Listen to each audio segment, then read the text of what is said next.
Продолжуваме со истата глава. Ако Јован одделил цела една глава за ова чудо, пазите, не постои чудо во Библијата за кое што цела глава е одвоена за да зборува за самото чудо, тогаш нема причина јас да не се бавам со оваа глава барем 2 саботи. И тоа, ова вечер со оној можеби најзначениот дел, иако многу пократок, тоа е последниот дел, од 35 до 41 стих, меѓутоа претходно да спомнеме неколку работи. Токму во овој последниот дел е опишано најголемото чудо. Имено, на почетокот од главата се опишува како Исус со која метода и на кој начин всушност овозможил физички да прогледа овој слепороден. Потоа оди оној дел каде што нели ова чудо било оставено на тест, да се испроба, да се испита, да се види што е и како е, пред фарисеите, за да на крајот всушност на некој начин ни се опишува она целосна трансформација на овој слеп човек, кога тој ќе дознае кој всушност е Исус. Без што, всушност и не е можна духовна трансформација во животот на било кој од нас. Значи, најголемото чудо е всушност тоа, многу поголемо и од физичкото прогледување на слепиот, иако самото чудо, самото по себе, е огромно. Значи, како што и самиот тој ќе каже, докажувајќи им на фарисеите, дури и подсмевајќи им, се знаете, минатиот пат зборувавме за тоа, оној негов сарказам на црковните лидери, на оние кои што требало да знаат и да им е јасно, и им било јасно, меѓутоа упорно сакале да го порекна она што било очигледно. Ке им каже, па зарем се чуло да некогаш некој некому отвори очи на слепороден. Вие сте чуле некојаш тако нешто? Некој кој што никојаш не гледал и предпоставката е дека може би човекот бил, ајде, нека бил и 20, може бил 30, може бил 40 години. Така се родил.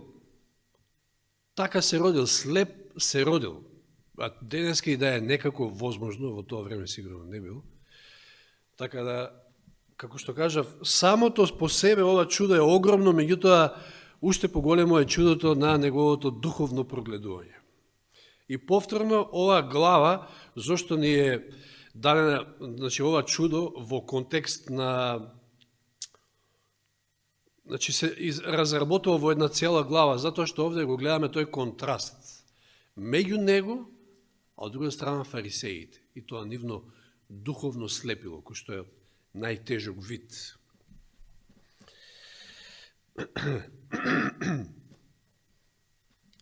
Значи, самото по себе, неговото духовно прогледување е многу поголемо чудо, затоа што не може да се спореди со физичкото отварање на неговите очи, затоа што се станува збор за неговото спасение. Значи, ефектите на ова второ чудо, поголемото, се далекосежни, односно се вечни.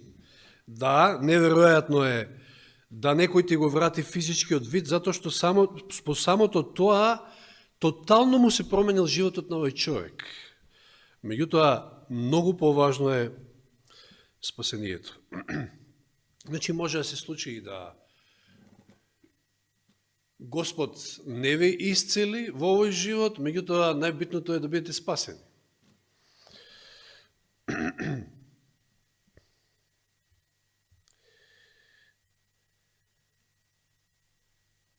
Се сегавате, нели дека на крајот фарисеите, откако останале цврсти на своето тврдење, значи упорно отфрлајќи ја вистината и она очигледно чудо што никој не можел да го порекне, ќе го исфрла дури од синагогата. Меѓутоа не му било воопшто гајле за тоа. А зошто така? Затоа што претходно одлучиле, претходно Исус веќе бил закана за нивното делување, за нивното функционирање, за нивните позиции. Значи, јасно ги изобличил, го изобличил нивниот легализам, нивното лицемерие, јасно го изобличил и нивното неверие, што на сите им било јасно дека тие толку многу ревносно, слепо си ја бранеле својата позиција, односно својата моќ и статус, што воопшто не им било до вистината. Тоа е она што е страшното кај нив, она духовна гордост која што ја гледаме кај нив, и заради тоа го мразеле Исуса. И заради тоа таа омраза ја покажале и кон слепиот. Сеќавате во 8 глава на Јован видовме каква омраза покажале кон Исуса, откако не можеле со аргументи со него, ти имаш бес. Ти си демоно обседнат. А на слепиот што ќе му кажат? Ти си во гревови роден, целиот ти ли на нас ки ни кажеш, откако немале аргументи. Страшно. Страшно, ова е едно од најстрашните зла според мене во црквата, затоа што ова се црковни лидери, водачи, теолози. Што им вели да се подсетим во Јован 8 глава 23 стих Исус, вие сте од долу, им кажува отворено, значи пред да им каже нели дека се чеда на ѓаволот, дека нивни татко е ѓавол. Вие сте од долу, јас сум од дозгора, вие сте од светов, јас не сум од светов. Со други зборови, вам е потребно наново раѓање, вие сте телесни. Јас со вас воопшто не можам да се разберам, затоа што вие сте одите по телото, а духовните работи, како каже во писмото, духовно треба да се разгледаат. Потоа во 58 стих од 8 глава, вистина, вистина ви велам, кога сака да им укаже на неговото божествено потекло, на тоа дека тој е Бог, вели, јас сум пред да се родил Аврама и тие земале камени да го каменуваат. Значи, не го прифатиле како Бог, туку ја отфрлиле таа вистина, што подосна едно такво силно, очигледно чудо, немало никакво влијание врз нив. Туку напротив и понатаму останале тврде и дори го обвинувале без никаква основа Исуса, го нарекле, замислете светецот Израелев, замислете Божиот син, го нарекле грешник. И сеќавате минатиот пат, првиот аргумент им беше што? Затоа што во сабота го исцелил. Ово е грешник, нема шанси, значи овој да е некој свет човек. А истото тоа тврдење, значи, овој човек не е од Бога, како што вели во 16 стих 9 глава, не ја празнува саботата. Па нели дошло до раздор, имало и таква група, налик на Никодим, нели на Јосиф од Ариматеја во Синедрионот, и овде имало поделба, затоа што толку било очигледно чудото. Едните велеле, па како може грешен човек да прави вакви чудеса? А подолу во 24 стих, а тие бараат и од слепиот да се сложи со нивното тврдење. Што му велат 24 стих? Го повикуваат човекот кој беше слеп и му рекоа, прослави го Бога. Ние знаеме дека тој човек е грешник. Што знаеле? Врз која основа? Што знаеле? Ова е чисто лажно тврдење. Замислете. Толку цврсти во своите тврдења што дали се сложеле да биде исклучен секој оној кој што ќе го признае за Месија, како што читавме во 20 стих, и да биде исклучен од синагогата.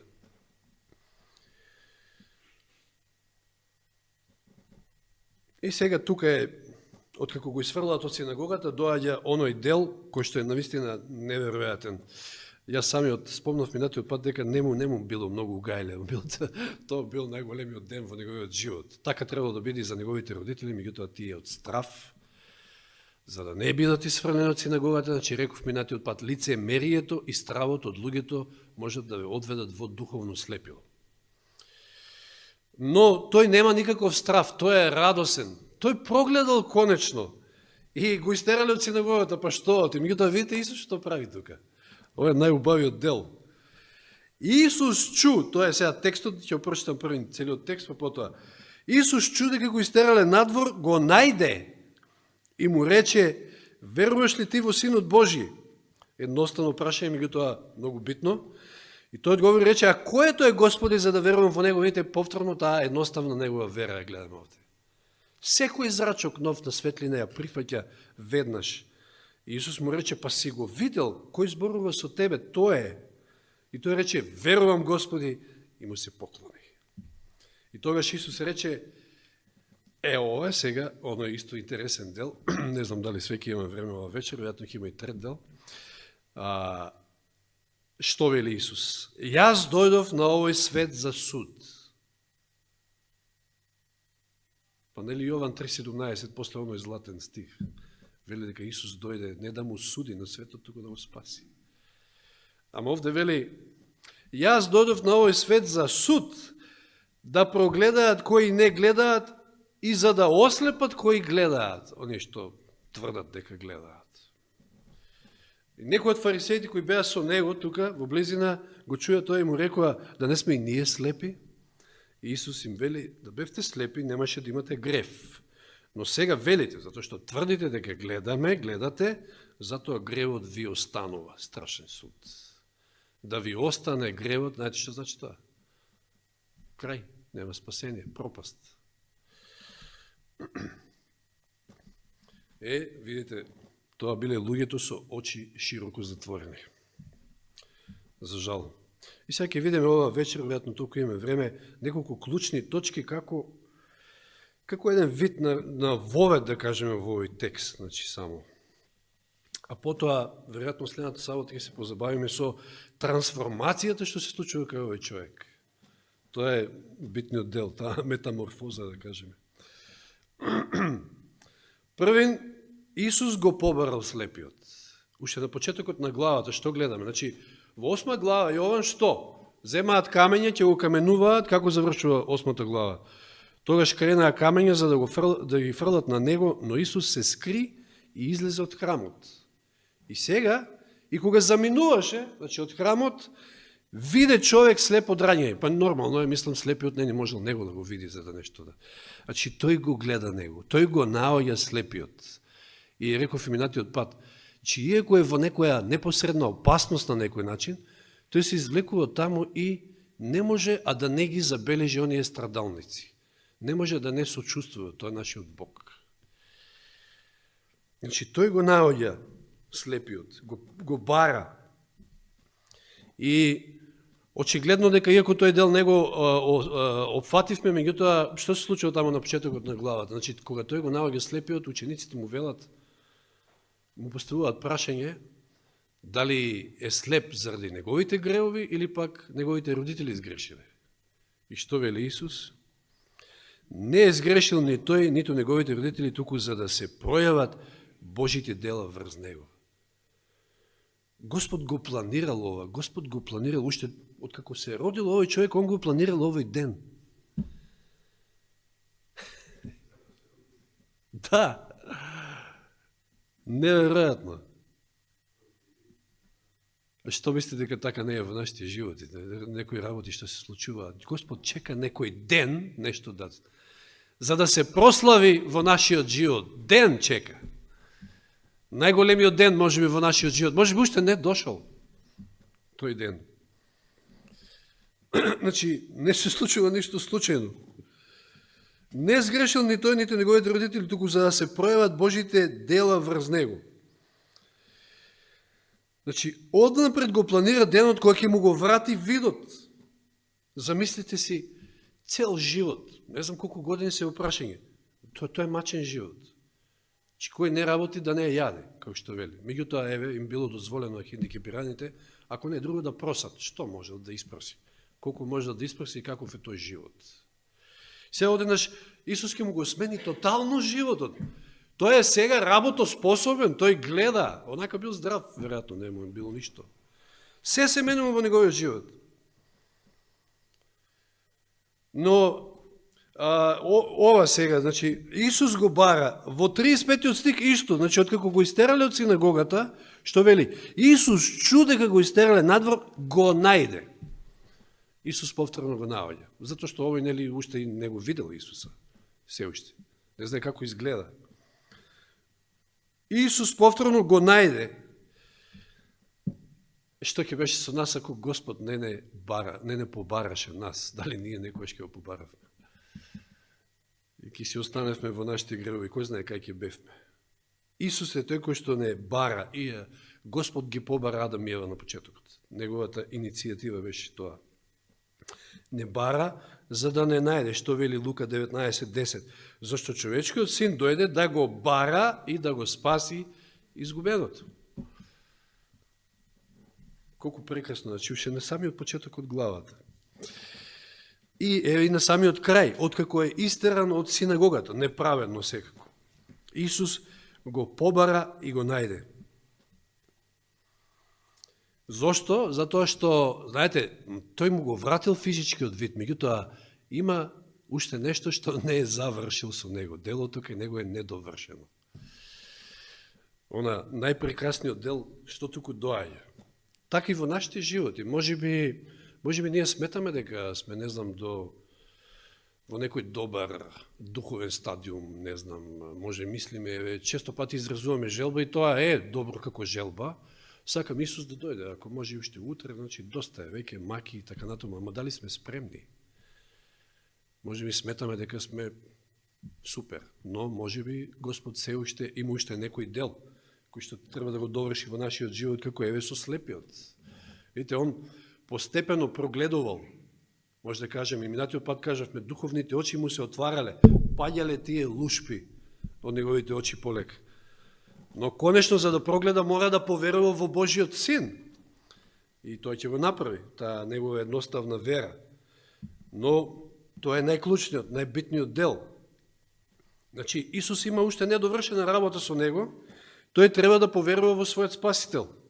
И затоа му го поставува прашањето во 35 стих, веруваш ли ти во Синот Божи? И ова прашање треба да го натера човекот да си ја согледа својата духовна потреба. Многу убав цитат имаше еден од цитатите, да видам дали го забележав, да еве го. Тоа беше од утринскиот стих од 23 април, во делот од Копнежот на вековите, кај што, еве да го прочитам пак, душата што ја чувствува својата потреба не е лишена од ништо. А за разлика од него, фарисеите не чувствуваат никаква потреба. Тоа е најлошата состојба што може да биде на човек. Тоа е всушност и лаодикејската состојба. Што вели лаодикејецот? Ништо не ми треба. Страшно. А зошто дојде Господ? Мислам, на кого му треба лекар? На болниот. Ако ти сметаш дека ништо не ти треба, дека си здрав, тогаш лекарот ништо не може да направи за тебе. Односно, Исус во овој случај ништо не може да направи за тебе. Но душата што ја чувствува својата потреба не е лишена од ништо, таа има неограничен пристап кон него, во кого се наоѓа сета полнота. Се што ти треба има кај Господа, ама треба да чувствуваш својата потреба. Лошо е кога сметаш дека не ти фали ништо. Веруваш ли ти во Синот Божи, му става прашање. И тоа е целта за да ја согледа својата духовна потреба. Сега втората работа овде што ја гледаме е, овој човек е тотално искрен. Минатиот пат спомнавме за тоа нешто. Значи тој веднаш ја признава својата потреба, без никаква задршка. Не се преправа дека знае повеќе од што знае. Видите, минатиот пат видовме дека го прашуваат, абе грешник е тој. Ја не знам дали е грешник. И искрено одговара. Ја не знам дали е грешник. Ама што знам? Тоа што знае го кажува. Знае дека прогледал. И тоа е доволно за него. А дали е грешник, па вие кажете, вие сте теолозите, нели? Вие се знаете. И тој не тврди дека е верник пред да стане верник. Ете, денеска имате верници и верници. Дори некои, како и фарисеите сметаат дека ако некој треба да биде спасен, тоа се тие. Па и целиот народ може би ќе мисли за нив, затоа што надвршно така изгледаат. Значи, во целата оваа глава е тој контраст, го гледаме со фарисеите, кои што се со очи широко затворени, но не сакаат да го признаат тоа. Тоа е најболното. На крајот Исус ги суди од тие стихови, кои што следниот сабот ќе ги видиме по-детално, не само заради неверието, туку заради тоа што тврдоглаво, упорно одбиваат да го признаат своето духовно слепило. Тоа е најлош тип на слепило. Кое што тие го представуваат како вид. Неверојатно. Како лаодикеецот. Он не знае дека е слеп, а тврди дека гледа, на него не му треба ништо. И решително продолжуваат фарисеите, оние со очи широко затворени, со својата демек вистинска побожност и она глумечка понизност која што ја покажувале, а во суштина поседувале најлоша форма на духовна гордост, всушност. Или во некој термин денешен психолозите би рекле нарциси во духовниот свет. Нема подобри од нив. Сите други се лоши, тие се најдобрите. И наместо да признаат дека тие се грешни, го обвинуваат Исуса дека тој е грешник. Ова ви личи познато. Проекција, или страшно слепило. Доброволно всушност одлучуваат да бидат слепи. Некој сака да им ги отвори очите, а тие и понатаму продолжуваат во слепило и не сакаат да прогледаат. Страшно. Овде го гледаме и едноставноста на спасението. Спасението е многу едноставно. Го гледаме ова преку примерот на слепиот. Исус не му дал никакви ритуали тука, никакви правила, листа на заповеди на овој човек. Ништо. Едноставно сакал да знае дали човекот ќе поверува. Што вели во Јован 5:24? Вистина, вистина ви велам, кој го слуша моето слово и верува во оној кој ме прати, има вечен живот и не доаѓа на суд, туку преминал од смртта во живот. Еве го тој премин од смрт во живот кај овој слеп човек. Кој верува во него, Јован 3:18, не му се суди. Ова е, значи, претходно го цитирав 3:17, нели? Испаѓа како да е спротивно на ова. Исус ја дојдов за суд. 3:17 вели, Исус не дојде да суди, туку да го спаси светот. Меѓутоа, 18 стих продолжи и вели, кој верува во него, не му се суди, а кој не верува, веќе е осуден. Најбитното нешто е да го прифатите Спасителот, да верувате во Синот Божи. Зашто не поверува во името на единородниот Божи Син. Јован 3:18. А еве колко е едноставно спасението, тоа го гледаме во примерот со слепиот. Пак ќе ги прочитаме од 35 до 38. Исус чу дека го истерале надвор, го најде и му рече, веруваш ли ти во Синот Божи? И тој одговори, а кој е тој Господи? Че, искрено, не знам кој е, кажи ми кој е. Еве тој што го гледаш, верувам и му се поклони. И толку е. Толку е едноставно спасението. Како мало дете. И четврта работа, со која што ќе завршиме. Човекот овде бил благословен за својата едноставна вера, а фарисеите биле осудени заради неверието. Иронично, тие биле оние со теолошка наобразба, тие подобро ги познавале списите од овој слепец, сигурно. Со години можеби дебатирале околу и битни и небитни теми, знаете како обично теолозите знаат да прават, но џабе. Вие можете да знаете се, меѓутоа ако тоа не го прифаќате со вера, ако не стане дел од вашиот живот, се е залудно. И еве гледаме дека какво жестоко непријателство покажале према живото слово. Живото слово тука било пред нив, тие сакат да го убијат. Тие го мразат од дното на душата. Што им вели во Јован 5:46, зашто ако му верувавте на Мојсија, ако верувавте на Стариот Завет, па ќе ми верувавте и на мене.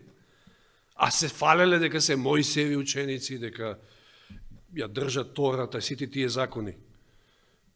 Значи, ќе ми верувавте и мене, зашто тој пишуваше за мене.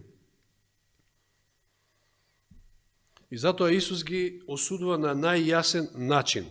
Јас дојдов на овој свет за суд, а да прогледаат кои не гледаат и за да ослепат кои гледаат. Страшни зборови. Суд над лицемерието над овие духовни водачи за нивното духовно слепило, кои што инсистирале дека гледаат, но во реалноста биле духовно слепи.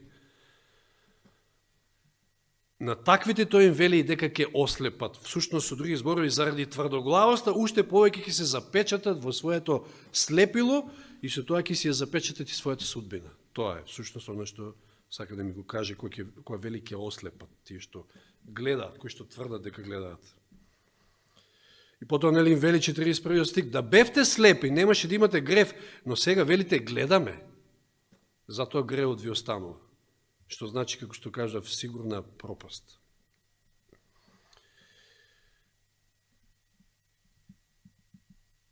Кога човек е слеп, еве како тие,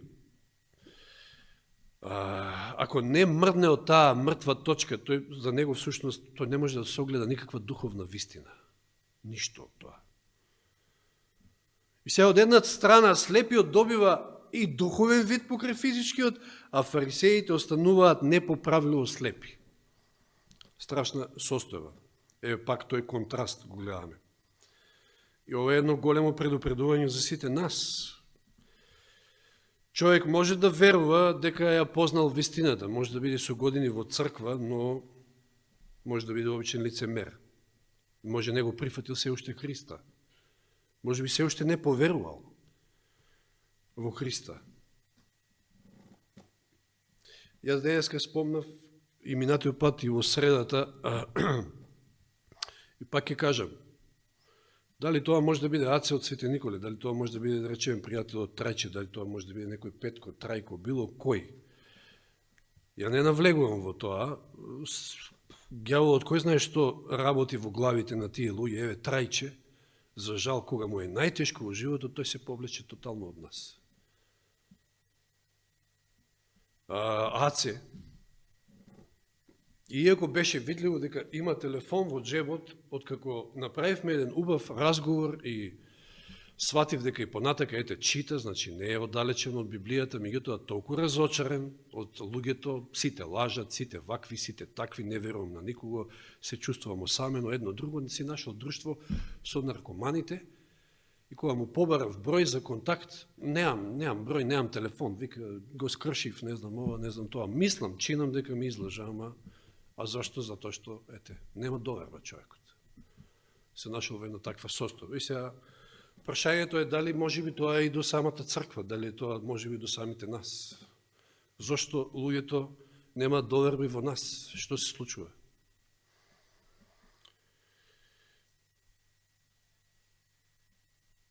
Не се глупави. Еви, дури Александар, пријателот, сега ќе го спомнам, така убав пречек ми приреди тогаш, за да од тогаш некако, ѓаволот ни ора ни копа, знаете што, како велиме. И затоа треба се молиме, значи за секоја една душа, за сите што ги познаваме, на сите на кои што сме им сведочеле, сите кои што може би доаѓале тука, не доаѓаат. Има некои причини. Сега, ние самите треба да се испитаме да не е нешто може би до нас, а може да бидат причините и вакви и такви. Самите треба да си го поставиме на прашање што Исус му го поставил на слепиот. Веруваш ли ти во Синот Божи? Тоа е клучното. Дали сме го прифатиле Христа, затоа што тоа е вистинската светлина на овој свет. Тоа е оној кој што го дава видот, за да вистински можеме да прогледаме.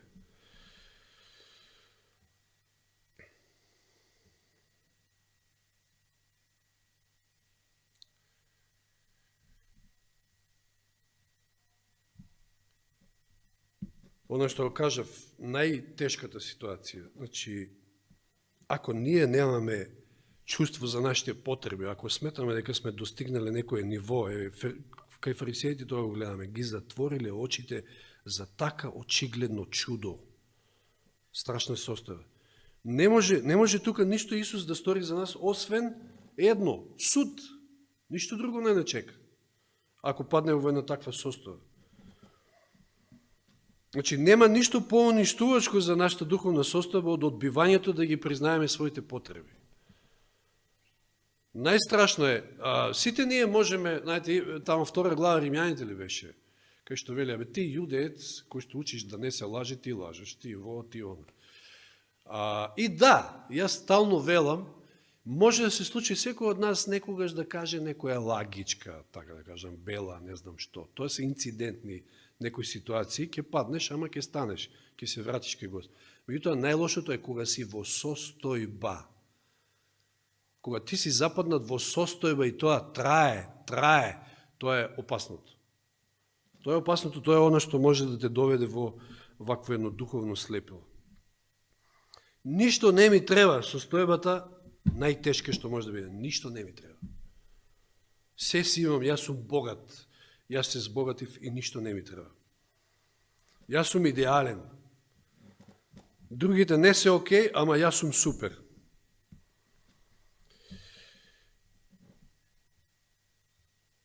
Но на Лаодикеја што и треба? Токму вера и љубов. Веруваш ли ти во Божиот Син? Вера и љубов. Духовен вид да прогледа и Христовата правда, а не мојата. А колко е едноставен слепиот, тој е транспарентен, не сака ништо да сокрие под превезот на лицемерието, како што тоа го прават фарисеите.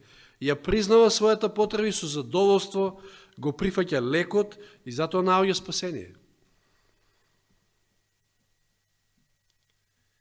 А фарисеите инсистираат дека не им треба Исус. Не им треба ништо и затоа ги затвараат уште повеќе очите и паѓаат под неговиот суд, ништо друго. Спомнав погоре и тој момент сега ми текнува. Замислите си, целиот негов живот беше, седеше и просеше. До тој момент, до тој ден, седеше и просеше. Тоа беше неговиот живот. И живот во темнина, живот во невистина. Јас кога се сетам на брат Александар од Древено, последните неколку пати кога го посетив, откако Марија почина, само он си знаеше во каква состојба беше. Значи, скоро слеп, знаете дека се пославо и пославо гледаше и секојаш кој ќе влезе, секојаш во таа состојба ќе го најдев на креветот, како седнал, на каучот и така. Како да не му се живееше веќе. Нити гледаш, во темнина си, никој, ништо, од никаде глас да слушнеш, сам. И онака се жалеше дека во селото многу и не комуницирале таму со него. Тешка состојба. Но Исус, гледате, во еден момент му го менјава комплетно животот. И тоа е само еден мал дел од чудото, поголемиот дел е тоа што духовно му ги отворил очите за споредба со фарисеите кои што се удирале во гради, мислеле дека тие се тие кои што се спасени. Видите колку е едноставен слепиот и тоа е пример на искреност и можем да кажам на вистински израелец, во кој што нема лукавство, нема лицемерие, транспарентен, отворен, искрен и се што ќе му каже Господ, тој го прифаќа. Ја ги познава своите потреби, знае, тој е сиромашен по дух, знае дека не знае скоро ништо и прима, како ние кога сме биле пред крштевање, не знам, тие први денови во таа прва љубов кога сме запознавали вистината. Тоа е тоа. И тоа, ако можеме да го задржеме во текот на целиот наш духовен живот, тоа е едно нешто најдобро искуство. За жал се случуваат падови, меѓутоа битно е да ја задржиме таа понизност и таа едноставност на мало дете, да бидеме спремни секојаш да учиме од Господа. Да не се замислуваме и да мислиме дека сме не знам што. Оти фарисејскиот квас е опасен. Исус често пати не предупредува за тоа. За вечерва толку ќе биде, може ќе се прашате сега зошто од Валам, па отидов ваму, за мене има врска.